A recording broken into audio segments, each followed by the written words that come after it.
Hello, everybody. I'm Scott Tablin. I'm with Strategic Sales Solutions, and welcome to the Executive's Edge. Welcome to the Executive's Edge podcast. Discover what gives today's most successful executives their unique edge and propel your business to new heights. With me, I've got John Bernardovich. He is the CEO of Willery, and that's in Akron, Ohio, and they support HR and payroll, the whole community there. And I also have Dave Finder. He's a certified EOS implementer, and EOS being the entrepreneurial operating system. And we are all going to talk about cultural transformation. And if I may just start it off, and Dave, why is transforming culture important in a small and medium-sized business? So you asked me this question first, and you're going to get an answer that might surprise you. But for the most part, Scott, I find that what people call cultural transformation is actually cultural rejuvenation.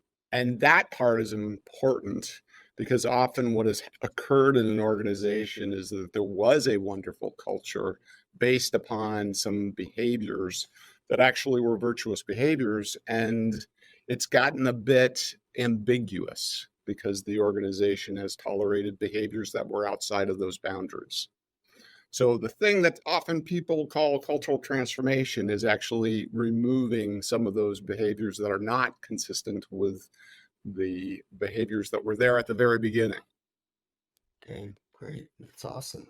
And John, why is it important for the leadership of a business to really keep an eye on culture and how culture is forming within their own organization? Well, the primary reason for that, and thank you, Scott, for having me, and Dave, enjoy the chance to have this conversation. To me, the primary reason for it is that as a CEO, it makes your job exponentially easier when you have a culture that is productive and it's healthy, and you have alignment within your leadership group and your shareholders and your stakeholders.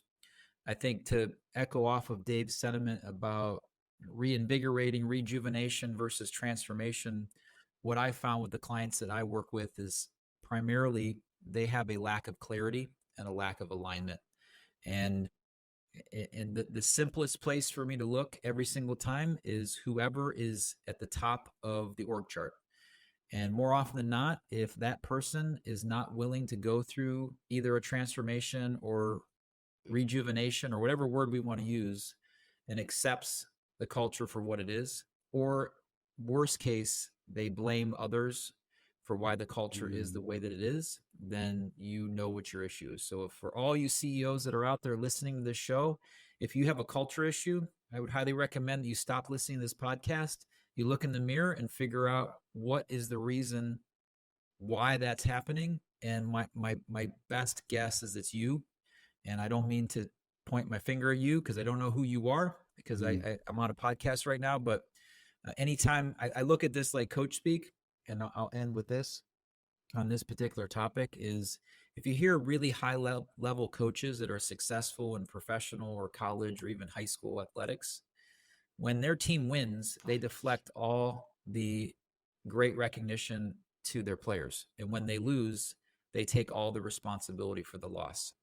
And I don't know if you recently saw this in some of the March Madness. I saw some very high profile coaches blaming their players for the fact that they lost in the first round. And I found it fascinating that that was what their culture is. And at the end of the day, if you own a business, everything that goes on inside of it is your responsibility, and most importantly, the culture. Yep, John. Man, do I love that answer. Yeah, good answer. Can I add on to that? Absolutely. Add on, Dave. So this is the beautiful thing. In particular, it struck me at the beginning of what John was saying. In any organization, you cannot predict all the stuff that people are going to have to deal with. There's going to be uncertainty. There's going to be issues that come up, and people have to make decisions not knowing what to do. When that culture is strong, I'm going to use John for an example. If he's the CEO of the company, what those people are doing is what John would do if he was in that situation. That's right. Exactly. And they know what John would do because the culture is that strong. People understand the behaviors that are the virtuous behaviors of the organization, and they emanate from John and the leadership team. Exactly. And that goes back, Dave, to what I mentioned earlier. That's why it makes the CEO's job so much easier, is that they don't have to be there to do that. To me, the optimal point as a CEO of a company or a founder is that my business doesn't need me to be a part of the business. What a beautiful thing to be a benefactor of a great founder. And as a CEO, you ultimately want to put yourself out of work and sit on the sidelines doing whatever it is that you need to be doing while your employees, your leadership team, and everyone else runs your business that hopefully does good in the community, treats people Absolutely, right, and John. and creates cash Many years flow ago, for you I've and your heard family. speed of the team, speed of the leader. And sure, I work with a lot of small to medium-sized Yeah, no, I businesses. think it's very true. And sorry.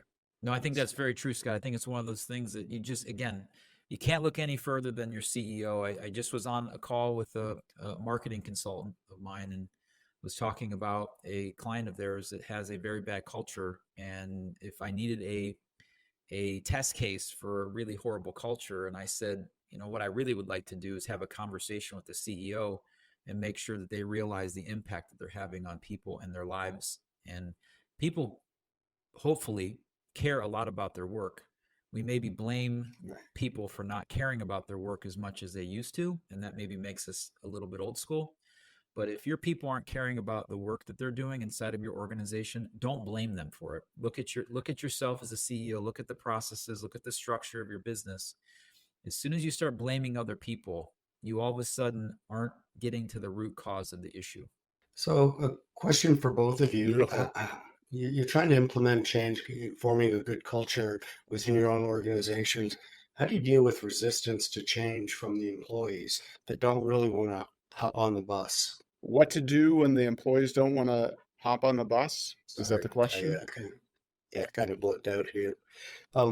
As a owner and a EOS implementer, and you're trying to bring change into an organization, how do you handle the people that are resistant to change? Well, we refer to those as people issues, and you have to address them. And normally what you have is a set of core values that represent the definition of what that culture is, what those behaviors look like. And so that you can actually see them in action every day, and you can recognize and reward on the basis of them. So the individuals who are not going to be on board are going to be individuals who do not consistently exhibit those behaviors, and that's a conversation that you need to have with them. When you create clarity around those behaviors, it simplifies things for people. And there's nothing wrong with the people who are not on board. It's just they subscribe to a different set of behaviors, and often the behaviors that they have are the same behaviors that they have outside of work. And if you're trying to get them to behave a different way when they're a business in the business environment, that's going to put a lot of stress on them. I love that word you use, Dave. Simple. Simple is clear. Simple is memorable. And it's one of those key words. And as a business owner, that you want to make things as simple as you possibly can. I think one of the really cool things about a world-class culture, one that's healthy and aligned and clear, is that you're spending far more time recognizing people for living by your culture than you are firing people that don't fit your culture. And I think it's if you have the right culture inside your organization, it's organic throughout the entire process, from a marketing perspective, how you treat customers, when you're attracting new talent inside of your business, when you're interviewing them. And I think if you have a consistent methodology to recognize people for when they're doing their culture at a high level, we within our firm on a consistent basis every single week recognize people when they are living by what we call the Willery Way, which are our 5 core values. And we give them a chance to recognize other team members, and we socialize that recognition on a weekly town hall meeting that we have inside of our firm.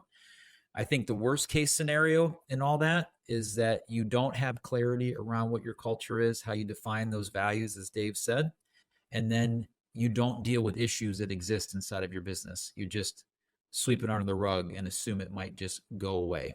And unfortunately, it's not going away. It's just building up exponentially. I think of it as I thought of what was underneath my bed as a 7-year-old kid when I was scared out of my mind when I went to sleep, that there's some monster underneath there. Well, I think you're building a monster inside of your business if you don't deal with cultural issues and you don't address employee issues head on. Oh, yes. I've seen some monsters. And there's this saying in business, as we all know, you coach them up or coach them out. I would tell you, if you have a continued issue with an employee, you need to address it, like Dave said, and you need to put care and concern around that individual and get to know what's really going on. They may be ill. They may be dealing with something really bad at home. They may not like their job. They may be in the wrong seat on the bus, so to speak. And I think the more that you attack those issues, and I think a lot of people don't run toward conflict and they avoid it to the best of their ability. So as a result, cultures can turn into, as we've used, a set of bad monsters underneath my 7-year-old mindset of what my bed looked like. And I was just scared to hell at some point to go to bed, which was a really bad spot. And finally, my mom had me deal with the monsters. We looked underneath the bed. There was no one there. There were some dust bunnies for sure underneath there. So we had some fun in cleaning up my bed. I remember that vividly, but you got to deal with it. You got to deal with it. It's great. Face the issues. It's a great analogy. Exactly. So, Dave, how do you ensure alignment between cultural values and business objectives? So the business objectives are achieved through the cultural values, because you're talking about a group of individuals whose behaviors have this set of virtuous stuff. They know how to show up in certain circumstances. When this happens, this is the way I'm going to behave. And that is irrespective of what the business objectives are. The business objectives are achieved through those behaviors. Got it. I think they're one and the same, Scott. To Dave's point, I think they're A and B. They're your right hand, left hand in that regard. You can't have one without the other. And I think there should be, again, alignment to those business objectives, to the core values you have, and the team members that you have in your business that are going to try to achieve those. If you don't have alignment around all those things, you're not really being strategic, in my perspective. And I think sometimes that's hard. What does strategic mean? I've had that conversation with a lot of people a lot of different times. And I know in the EOS model, there's a way to develop strategy and there's a process for all that. I try to simplify it as much as I can, that says, what issues do I have in my business? What opportunities do I have that I need to leverage? So what issues do I need to attack? What opportunities do I need to leverage? And how are we differentiating ourselves from our competition? And how do we want people to feel when they interact with our business, our employees, our customers, our suppliers, our vendors, friends of the family, so to speak? And to me, getting synergy around that can really create that harmony that an orchestra is looking for, when you've got all types of different people playing all types of instruments. And when it's done the right way, it sounds beautiful. When it's done the wrong way, oh my gosh, how quickly can we get out of that orchestra pit to not hear that ugly, terrible music? And John, I have encountered quite often when I walk into small businesses where the quotas for salespeople or their objectives are too high, they're unattainable. They should be aggressive yet attainable. And when they're not attainable, that just puts a real bad shadow over the people who know they can't make the money because they're not hitting the levels that management thinks they should. Then that's what causes a lot of turnover. And really what you need to do is just develop the compensation plans and the objectives for the salespeople to be aggressive yet attainable. And if it's a new compensation plan, visit it every quarter and just make sure one party or the other is not being taken advantage of. And bring that up front as a salesperson signing the compensation plan, that we will review it. It could go either way. So just there can be a big impact on culture if the objectives are just way out of line. Do you want to do a little riff on that specific example you just used? Yeah. What do you mean by riff? Right. So, for example, a compensation scheme and quotas for salespeople in an organization that have been set too high, where they're unobtainable.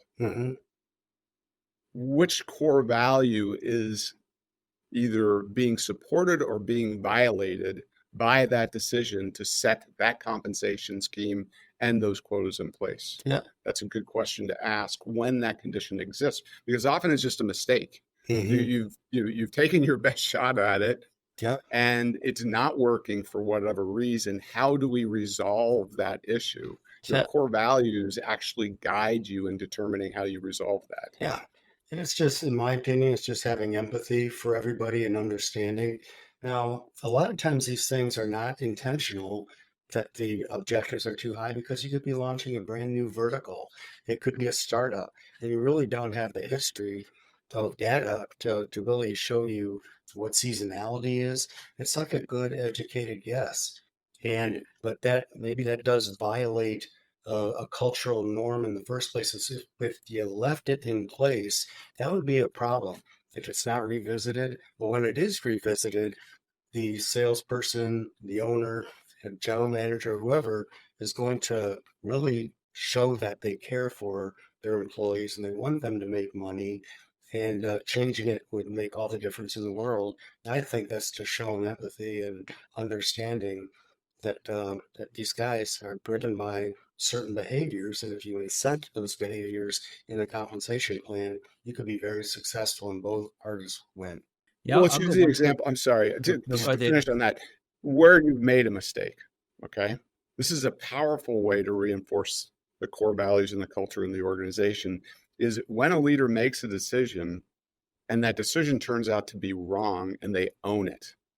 Yes. Yep.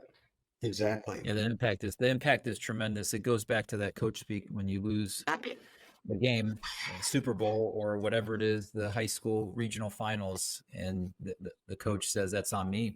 Yeah.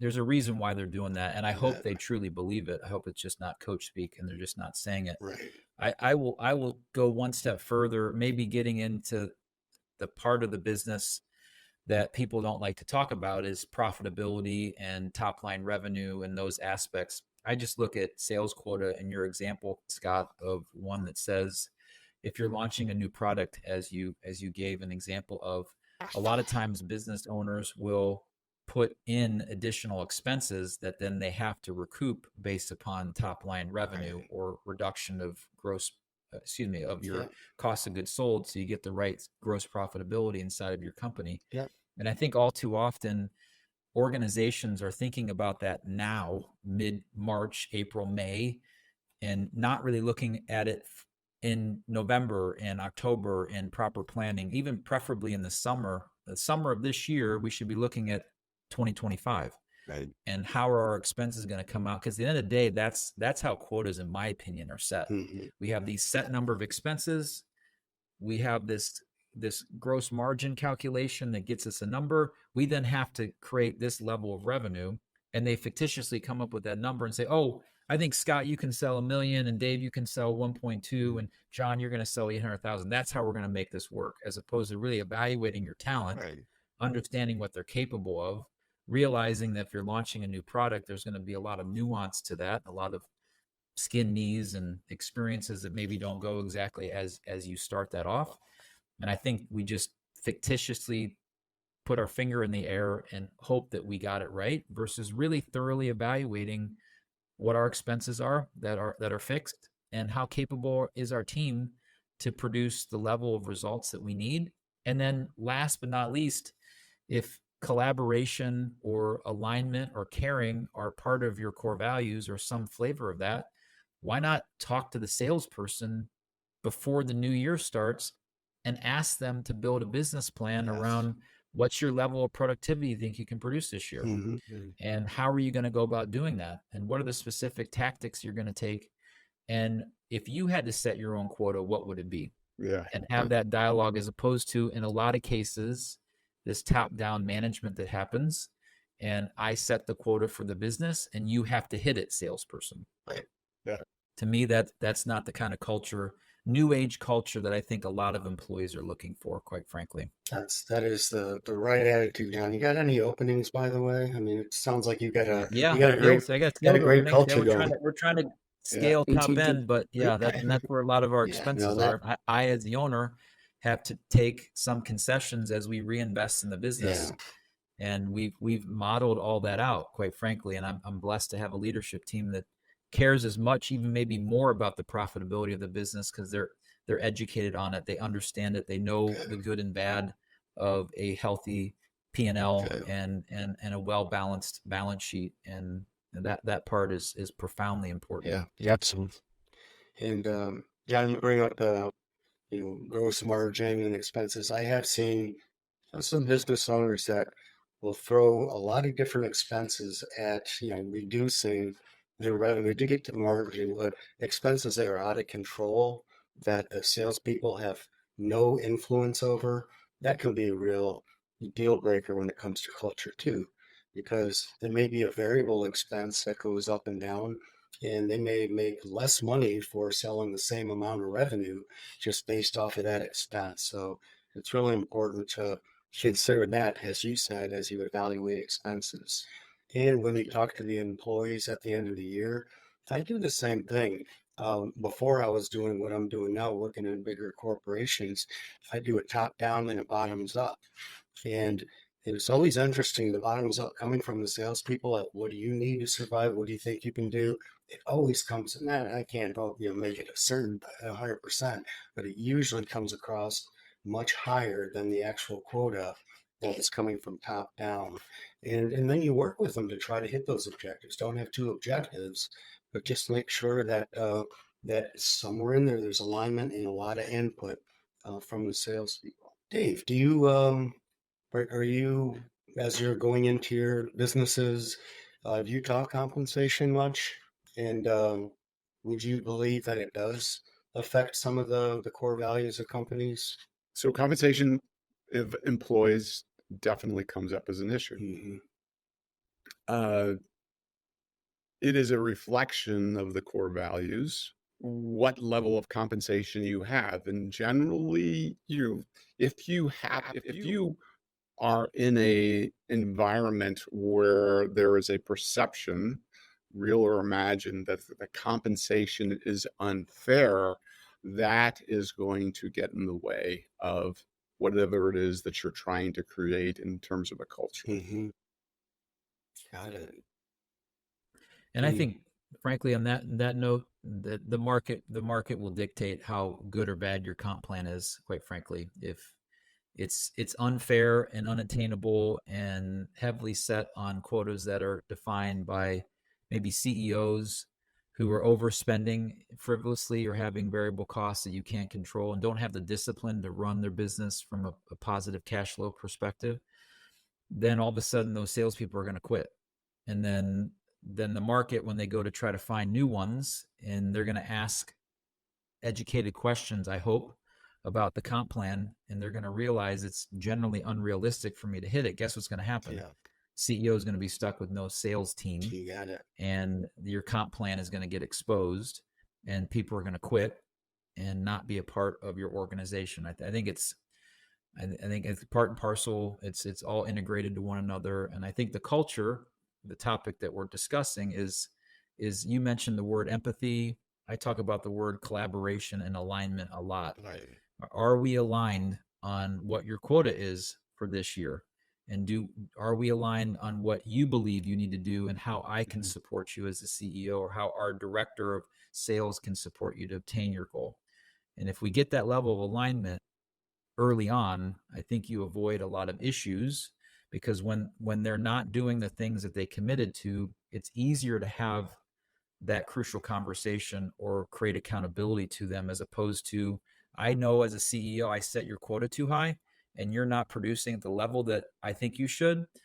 And the reason why is you're not making 100 cold calls a day. You're only making 50. Right. In order to hit your quota, you got to make 100 cold calls a day. And you just can't, it can't be fictitious. It can't be made up. It can't be done in a non-collaborative way. It top down can happen, but I think groundswell and collaboration and hearing from your customer, in this case, your employees, on what's realistic, that's part of a culture that allows you as a CEO to have an easier job. And that easier job. So John, do you have any measures a lot of upfront in the work. organization that you can think of that are affected by core values and cultural rollout. If like right now we've been talking compensation plans and how that affects, but is there any other key measure that you can see that might be affected by the bad culture or just core values in general? I'll give you a few. Turnover is a huge one. If your Yes, turnover rate and ratio is way out of whack spot compared to on. what your industry You is, bet. that's a major indication of your culture being off. If you're also your time to fill is kind of a dirty metric in the HR space. I study Yeah, this stuff all the time. I've been in the staffing business for 20 plus years. Time to fill is kind of a dirty word, but are you having a really difficult time attracting talent inside of your business? Is it not going as expected? And the other key part of that, in my opinion, that's really critical is how much are you investing in your people? right.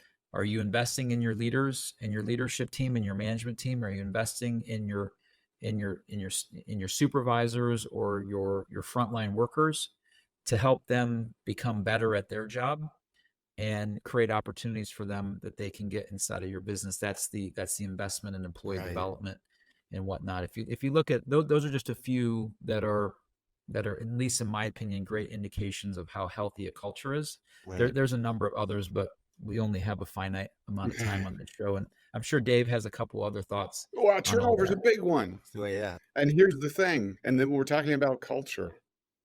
Employment in organizations, sort of the basis of employment is convenience.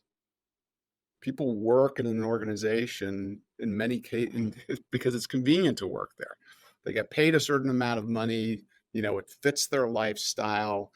They get to go home and have a nice weekend. There's a level of security. The problem with convenience-based employment is it does not take much of an improvement in convenience for people to leave.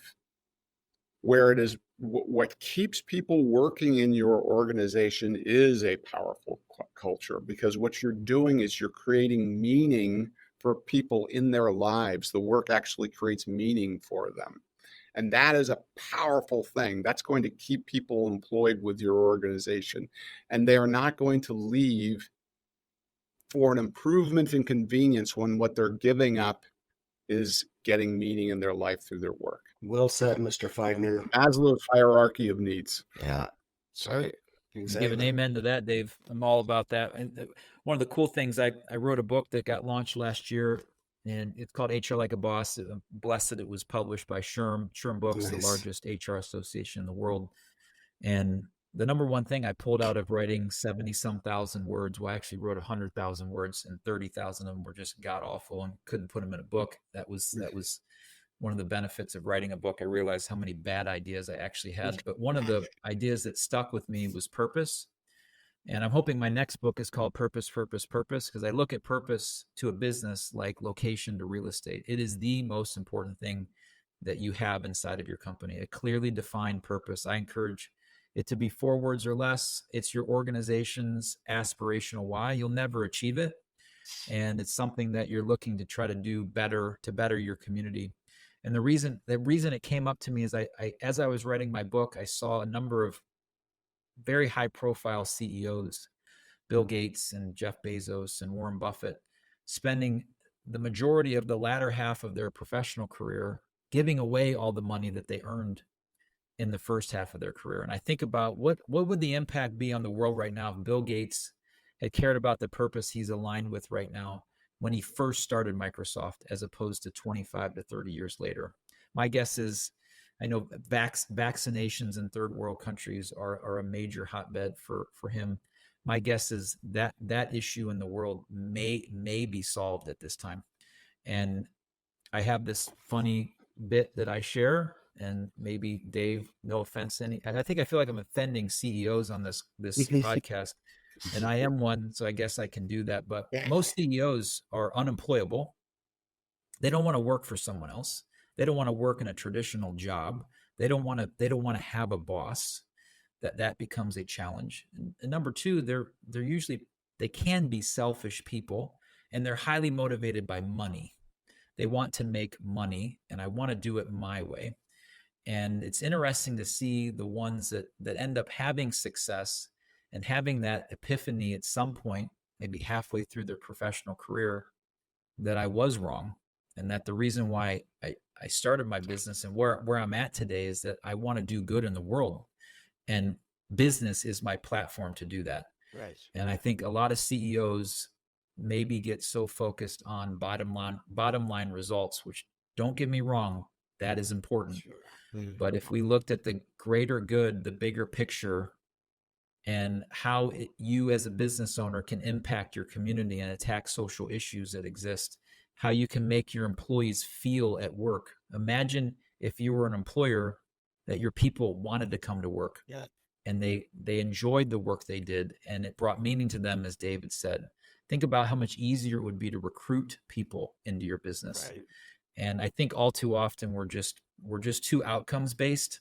We're too worried about what the bottom line is going to be, as opposed to looking at the systemic issues that are causing that profit and loss statement to either yield the result it does or it's not, and really carefully examining it. And to me, I love Maya Angelou's quote: "It's not about what you say, it's not about what you do, it's about how you make people feel." And I try to live my life like that every single day, at work, at home, when I'm playing golf, when I'm out with buddies, or I'm teaching my kids tennis, which I'm terrible at. But that's really important to me, that purpose inside of a business. It's paramount. Exactly. Oh yeah. John, you've said a CEO needs to look in the mirror when it comes to culture, because it really is established at the top. I said speed of the team, speed of the leader. Dave, how do you handle when you go into a small or medium-sized business when it's truly obvious that the leader of the company is setting a bad precedent, they've got bad culture, and it all starts with him or her? How do you deal with that? How do you tell a CEO their baby's ugly, Dave? So you're speaking something I have recently had to deal with exactly this issue. Okay, just good. Love And to in the hear it. case of that particular leader, I went in and I sat down with him and I looked him in the eye. And I told him exactly that. But I also spoke from my own personal experience, because what I saw him doing was something that I had done myself. And I had suffered the consequences. So I spoke from experience with him. Now, That's good. as it turned out, he didn't change his behavior, and I'm no longer working with him. But that was a very, very recent experience. Here's the way my guess is, Dave, for you, I don't know the exact situation, but unless that client changed, my assumption is you probably didn't want to work with them. The core values you have inside of your business are one that say, if they're going to mistreat employees, if they're going to not align to the EOS model that you have and the structure and discipline that's there, and they're unwilling to do it, even though they're willing to pay you a lot of money, I'm guessing your core value was you had to have that conversation because it was part of your decision-making process if you're going to continue to serve that client. Is that true, or is that how you felt? So the companies that I work with tend to be purpose-driven and ambitious. So when you lose sight of the purpose, when you can no longer see it and feel it, and you have, as we had in this particular instance, a clear set of core values, but they were being violated every single day by the person at the top, what the culture was defaulting to was one of cynicism, and it just started to feel very icky. You lose sight of what the good is that was actually there because this other stuff is going on, and turnover was becoming rampant. So you can't you have to be able to walk the talk, and the leader at the top has to be a strong parent for the organization.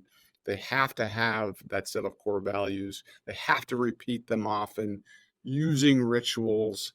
And then the most important thing is they have to walk the talk, and they have to be willing to own it when they don't. Yeah, Exactly. willing and able, important management skills. I think I'll just add to what Dave shared on that. You asked the question of how do you have that conversation when the CEO is the core issue with a bad culture, or, air quote in your terms, their baby's ugly. And to me, I think in Dave's case, having empathy, having been there and done that, Yeah, good. and hopefully put him in a better position to have the Do discussion. that. To me, ultimately, I want to get to the root cause of what's causing that CEO to act that way. And more often than not, a lot of CEOs don't want to deal with that. It may have to do with their parents, may have to do with their upbringing, may have to do with a bad boss they had at one point, and they have suppressed that so far down that they don't want to deal with that, and they quite frankly don't know how to act any different than the way that they're acting. And I don't know, Dave, maybe you feel like at times you're as much a psychologist as you are an EOS a coach. And I think if you don't get at the root cause issues, which really have probably very little to do with work and the skill set that a person has as a CEO, it just has to do with the issues that exist. And for you to perpetuate that for an incredibly long time, there's got to be something a little bit off, in my opinion. And if you're not willing to address those things, then you're making other people's lives miserable, which is one of the main reasons why I wrote my book. Is this data point that's out there that Gartner puts every single year that shows employee engagement hovering between 33 to 31%. And then it'll change by 1 point, and Gartner will make this big deal. And I keep saying to myself, still 70% of people are not engaged at work, which means that they don't feel invested in their job, and they're not willing to do certain things. And you couple that with the fact that there was another survey that came out that Gartner said that 3 out of 4 people say that my employer doesn't care about my well-being. You want to know why people don't like going to work? They don't feel engaged there. They don't feel their employer cares about them. And it's a terrible recipe, in my opinion. And it has to change. And if I know you started off this conversation, Scott, with this idea of cultural transformation, is it rejuvenation? Is it a reinvigoration? To me, it needs to be disrupted. However, it needs to be disrupted, and every organization can improve in some form of fashion. Just the ones that are the worst are the ones that we're talking about right now, and are the ripest for that kind of change. Well said. One thing that I've seen with leaders, and you have to give them a bit of space on this. It is very, very difficult for them to be truly objective about what's going on in their own organization. There's a famous Kurt Gödel quote, mathematician, philosopher from the early 20th century, that you can't be both part of a system and understand it at the same time. So the job of an outsider like John or myself coming into an organization is to help shine the spotlight of attention on that thing that they cannot see because they're part of it. Yeah, exactly. Hey, question, John. You mentioned your book earlier. Did you repeat the title and just a little background on it? Because I would very much like to take a look at it based off of the conversation we have. Sounds like you really have embraced culture. You got a good farming company. What's your book called again? Yeah, thanks, Scott. It's called HR Like a Boss, and it's described as your guide to amazingly awesome HR. I'll go to one key point of it. Chapter 14, I call it the money chapter. And I've studied EOS. I've studied scaling up. I studied a bunch of different business operating systems. And I was told when I wrote my book that HR professionals, which is really who it's written for, but also business leaders that are trying to connect their people to the purpose of their business, which is really my definition of HR. It's the money chapter 14 is treating your job or your department like your own business. Right. The 2 tenets of doing something like a boss, HR in this case, you got to love what you do. You got to take ownership, which aligns really well to what we talked about earlier. But inside of that business plan, I have 5 main tenets. You have to have a purposeful commitment. You got to be people-centric. You have to produce on a consistent basis. You have to have process continuity, and you have to understand the profitable characteristics of your organization. And when I say you, every employee has to understand the profitable characteristics. And we've build a how-to from beginning to end on how to make sure that you can transform your business in a powerful way, and use the power of human resources and leveraging people and their talents, as opposed to looking at it like a bane of your existence, which if you talk to CEOs, if they have their number one complaint, more times than not, it's their employees. And I'd love to find a way to change that one CEO and one business at a time. Great. I appreciate that. I will definitely look into that. HR like a boss. Appreciate it. Dave, Gino Wickman, EOS in general, has come out with a lot of wonderful books. Started with Traction. What, I mean, they're all very effective. I have read them all. In your opinion, what has the most impact on like culture? And I know all of them do address culture, but what are your thoughts on the books themselves? The one that really stands out the most for you? Probably a loaded question. Sorry. Well, each of the books was for a different purpose. Yeah, right. And so it was interesting because I was with Gino on Tuesday. Incidentally, I'll do my plug. He launched this book on Tuesday in Birmingham, Shine. Okay. And so the books actually cover the whole spectrum of the journey of entrepreneurism. Oh, okay. And the most popular, the one that's sold the most, is obviously Traction, because Traction is the operating system for the company. But the other books are other aspects of that journey. Entrepreneurial Leap is for the individuals considering being an entrepreneur. Rocket Fuel is the visionary integrator dynamic. Right. And then you have Traction, but then you also have How to Be a Great Boss. And then later on, you have EOS Life, which is literally about living your ideal life. And now you have Shine, Okay. which is a whole different level of being. So each of the books is designed for a completely different purpose. Yeah. And I'm not as familiar with Shine. Is that out and published now, or will that be available soon? Officially released yesterday, okay. actually. So we did the event in Birmingham on Tuesday, did a workshop. So it's Gino with Rob Dubay, his co-author. Right. We did a workshop with about 70 people on Tuesday. It was a wonderful event. Nice. And Dave, I did think of the EOS Life book when John mentioned the job of the CEO should be to, delegate work themselves basically out of a job at hour and let the company run efficiently. And that's exactly what the book is. Just set up the organization so you can live the EOS life. That's a good correlation there. Yeah, so the person at the top has to start living it first, because if they don't, they're holding up everybody else from living it, and they're modeling a behavior that the rest of the organization is going to model. Right, exactly. Well, guys, I know we're about ready to wrap it up. We're coming very close to the end of our time. Any parting words on what you guys are taking, maybe like best practices, or just in general, any parting words on cultural transformation? Other than implementing EOS in your business? Yeah, there you go. That's a very good one. That is. And hiring Dave if you do. Is that the next thing I'm supposed to say? In that order? Yes.